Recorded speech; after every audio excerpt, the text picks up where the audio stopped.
Look, I love WoW. I've stuck with it through thick and thin. I'm having a blast in the game right now, and this is nothing like the days of late Warlords of Draenor, when it truly looked like it was just kind of slowly bleeding out. But this is a weird story. This is a weird edition of the news. You see, we've got a new raid this week. No new patch or anything like that. Midnight has got 3 raids, which is pretty cool. You know, Blizzard wanted to try something different this time, and the way in which we lose at the Voidspire is quite cool. It's a dramatic change from the usual formula of us just killing the bad guy outright. It's a massive improvement. Or at least, it should have been, because as it turns out, making 3 raids, and pretty much everything else that's new about Midnight, has a hefty cost.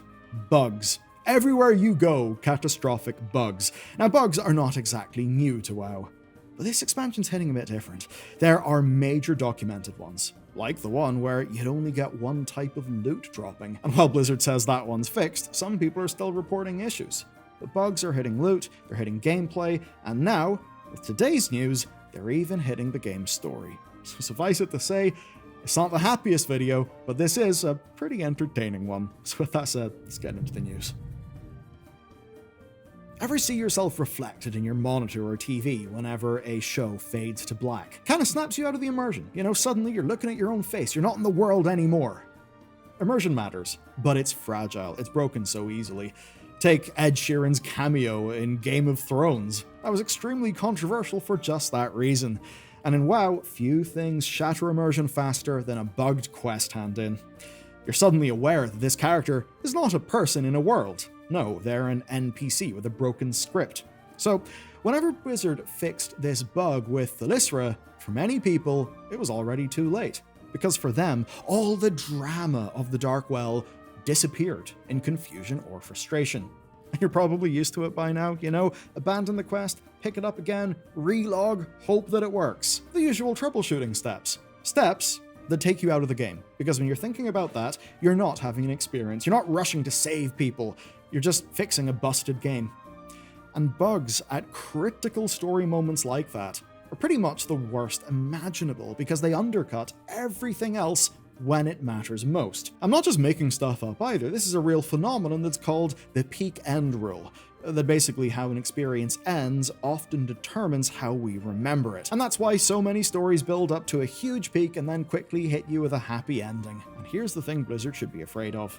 You run into a bug near the end, you get pulled out of your immersion, and then the Darkwell stuff does not land. You lose all your urgency to march and quell Danas and make things right.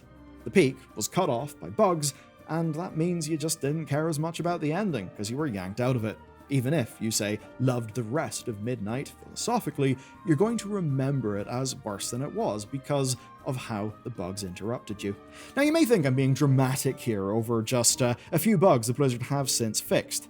But the thing is, they're not the only ones. One of our guildies finished the Voidspire and got no quest completion, and that meant he couldn't get the rest of the campaign started, so the Darkwell's big moment was entirely delayed by a week for him because that's when we would do our re-clear on normal to get tier for people. And naturally, given the experience he had, he doesn't really care as much.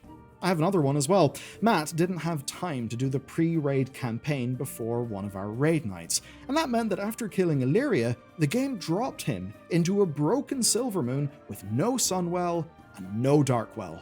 Just nothing. It happened to me as well. That big moment was completely ruined by a bugged world state that will have hit a massive segment of the player base. It doesn't matter how well the story's written if the game itself stands in the story's way. So something is clearly going on with the internal QA at Blizzard, and it needs to be addressed ASAP. But as it turns out, for right now, well, the problem isn't even just the bugs. Where's the story in World of Warcraft? You may say the campaign, the cutscenes, the side quests, and you would be right, but there is more. The story is everywhere, and in Midnight, it is especially in the raid. In the Voidspire, we attack alongside the Vanguard of the Light, and right away, Commander Korath Mountain Fist is killed. He's the one member who didn't seem quite as fanatical as the others. For the rest of the raid, the others do help us out massively, but they call in so much light that, well, they become light-blinded and attack us. That's a fairly major narrative moment, right? But if you do story mode, you actually won't see any of that story. 4 plot-relevant characters who were built up through the prior campaign will die, and you will not have seen it. Well, I guess that's technically a lie, because whenever you start story mode, it spawns you right on top of the Light's Vanguard corpses just before the Illyria fight. But you still don't see other things like Voidlight Everdawn's betrayal, which of course is the thing that plants the seed of doubt in Vinel's head in the first place. Or basically anything experiential about the raid. You just get the last fight and a cutscene. Now, when story mode was first added in the War Within, just the last boss was fine. It was a new raid. And stuff would happen in each raid, but it wasn't really written to push the themes of the overarching World Soul saga, unlike the Voidspire. Because seeing all that light stuff is actually important, and story mode players will not have seen any of it happen, and they won't know that it was the zealotry of those characters that brought them down. So whenever Blizzard inevitably brings that up later, a bunch of people will have no idea what happened. But of course, that's if they actually get to beat Illyria at all, because there are already reports of the fight being broken, random resets, mechanics not working, problems like that. I can only assume March and Quel'Danas will have similar problems. I mean, it's another story mode that they had to implement and test, it's another instance that needs to work, and the track record of those things working is not exactly great at this stage. And going beyond the bugs, what Blizzard calls story mode is the bare minimum. It's one boss instead of a real story for that raid. And as bad as that is, it gets even worse whenever those single bosses aren't even guaranteed to be a good or functional experience. Now, I love that we have multiple raids and that they're being ambitious. It is, more than anything else, the ambition Blizzard are showing that's got me kind of hyped about the game again. But clearly, it is coming at a cost.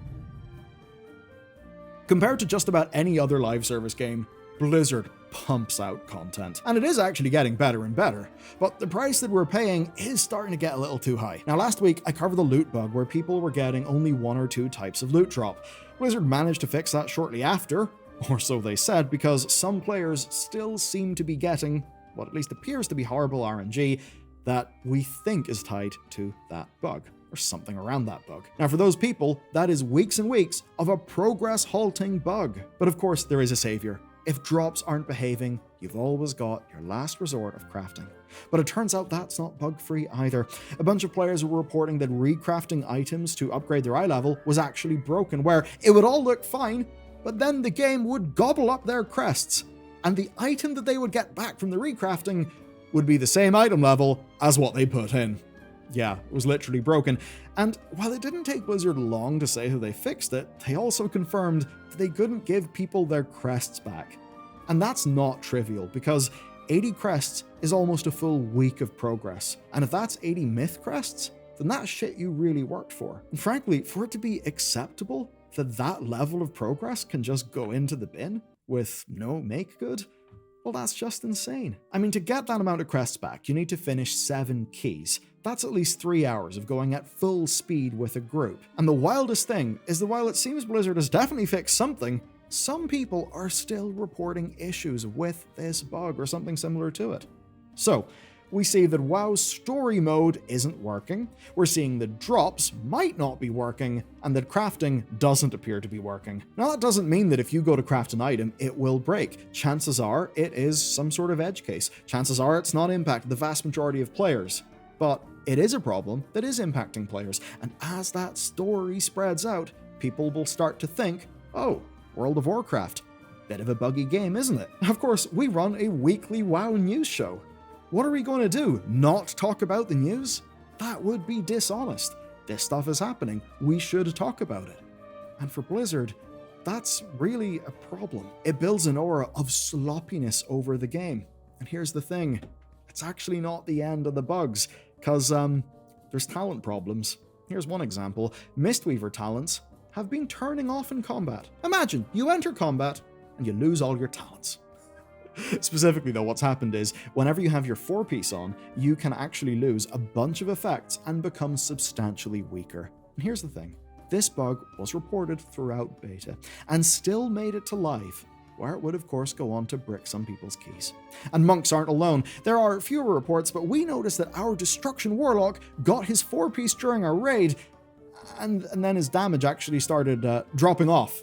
after he equipped it. You could say that maybe he was just experiencing a temporary diminishment of capability. But no, it actually turns out the Diabolist hero talent tree is bugged. Those are the only ones we've seen pop up, but I would not be surprised if the class Discord people know of more. So with all this, right, you might be thinking, Midnight seems a bit busted. What's going on with Blizzard's QA? Have they just fired them all and replaced them with AI? Well, as it turns out, the answer there is actually interesting. Is this all happening because of greed?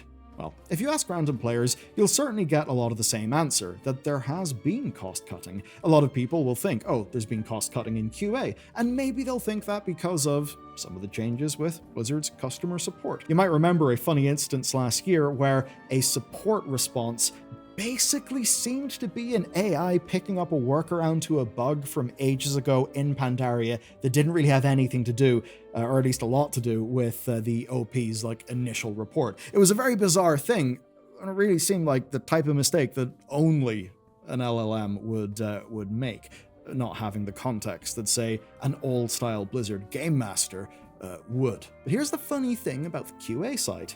If you look at Midnight's credits, you see more testing staff than before. Because as it turns out, since Dragonflight, they've added almost 50% to their QA team. So the customer support stuff is obviously a bit more AI heavy and useless than before, which is a terrible user experience. But bug reports in the forums and in the beta should actually be going to real human teams that they've increased by 50%. So you may be thinking, well, why are there still problems? They've been investing in Q&A. Well, here's the thing. QA doesn't actually fix the bugs. QA finds the bugs, categorizes the bugs, and sends those bug reports back up the chain. And what will separate, say, an amazing QA person from someone who's not so good is that they'll be really good at giving the development team context, exact steps for reproduction of a bug, all that stuff. Now, that stuff's all well and good. But the responsibility to actually fix the bug, well, that's on the designers and the engineers. And that's likely where the problem lies. We have seen bugs reported through beta and then shipped to live. So it's clearly not a QA issue. I mean, it is an issue of quality assurance, but I think it's not an issue of the QA team. I think it's basically the game's development team. I don't really mean this to beat them down, but since the last expansion, they have stuck to an 8-week pace for almost every patch. And I gotta be real with you, I think that is one of the more impressive things to go on in gaming recently. I don't know how they do it on a game that is this large and this complex. That is impressive. And very soon, we're going to benefit from it. 1205, as an example, brings in Void Assaults, Ritual Sites, Deck or Jewel, and a few other things. A bunch of new stuff to do. After that, we're getting a new raid. Later in the year, we're getting a full-on new feature in Labyrinths, which are basically like delves, but way, way bigger. Kind of like what a mega dungeon is to a dungeon. So Midnight's roadmap is incredible, but right now, it's almost getting more worrying than exciting, because clearly, moving fast and breaking things is great to get things started, but it builds up technical debt. And if you don't take the time to clear out that debt, it compounds. So a few bugs in the talent setup could turn into an unplayable spec that a designer needs to fully unravel to fix. A minor issue with loot turns into bricked characters and weeks spent bug fixing instead of working ahead. And it seems to me that that is Blizzard's core problem. They do actually have the development staff needed to do their patch cycle. But I think the problem is they don't have enough wiggle room. They don't have enough leeway, because quite clearly, more bugs are making it to live than is reasonable or okay, at least in my opinion. And I don't think it is whatsoever because they're bad or they're lazy. No, it is almost certainly about resources, about coordination, and about trying to balance the fact that you have a fucking patch to ship in 4 weeks while you're still trying to mop up the bugs from your prior release 4 weeks ago. What really worries me is that that could be a burnout recipe. And that brings a feature to mind called Dastardly Duos. It flopped. Now, the designers actually were cooking up some cool things with how that system was designed. But when it actually hit the game, didn't really land with players, did it? Or take Nightfalls in our prior expansion. Really cool theme, big vibes, alright, nice, but it was broken on launch. It was broken so bad that it was basically unplayable. Now think about the designers who spent weeks of their time, implementing a feature like that, only to have it ship with problems. That's going to suck. It's going to kill morale, and it's going to mean that the best people will wander off to other game teams. That will be all of our loss. So, Blizzard, for its next big challenge, needs to learn how to hit the brakes whenever it's actually required. Now I know that they could probably loosely map out World of Warcraft in its 8 to 12 week chunks until the end of The Last Titan. They could probably do that right now. That's cool in one way, but it's definitely problematic in another.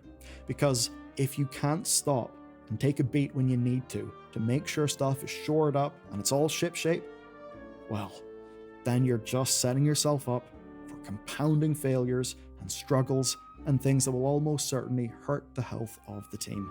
That is not what any of us want. And I know I might sound like a broken record in this. We have talked about Blizzard's QA issues, not the QA team, just quality assurance itself, really for a long time now. We've been talking about it since Dragonflight and going hard on it since The War Within. And while some things are better, quite a few things aren't. And I'm beginning to be worried that this is a deep structural problem that we're just going to be stuck with for a long, long time. And when I see quotes from World of Warcraft leadership about how they've been able to pull off this patch cycle and a faster expansion cycle without having to cut corners or make compromises, that really does feel like there's no war in Ba Sing Se moment.